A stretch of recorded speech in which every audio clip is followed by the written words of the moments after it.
每日讀經靈修系列，靈動每天。耶利米書下第25日，論非利士的故事。閱讀經文：耶利米書47章1至7節和修本。選讀47章1至2節、6至7節。在法老攻擊迦薩之前，耶和華論非利士人的話臨到耶利米先知。耶和華如此說：看啊，有水從北方漲起，成為漲溢的河，要淹沒全地和其中所充滿的，淹沒城和城裏的居民。人必呼喊，境內的居民都必哀號。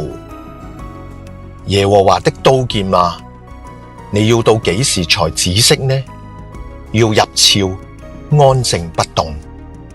耶和華吩咐他攻擊亞實基倫和海邊之地，既已派定他，你怎能靜止不動呢？今日嘅經文47章，主要係描述非利士喺巴比倫侵略之下嘅慘況，令人膽戰心驚。迦薩係非利士嘅重要城邦，儘管非利士長期係猶大嘅敵人，呢一刻遭受攻擊，就顯出其實佢哋並非強國，終究難逃埃及同埋巴比倫嘅侵略。推羅同埋西頓係巴勒斯坦沿海嘅要塞，加菲托就係非利士人嘅起源之地。第4節指出，一旦呢啲嘅支援據點被摧毀，非利士就無力抵抗。第5節呈現嘅係迦薩與沿海大城亞實基倫嘅結局，係成為光禿，歸於無有。百姓佢哋割劃自己哀號，交織成一幅絕望嘅圖景。人們哀求上主嘅刀劍止息，終究無濟於事，因為巴比倫正係上主審判非利士嘅工具。讓我哋一齊思想。第一，非利士人長期壓迫以色列民，但係最終都逃唔過上主嘅審判。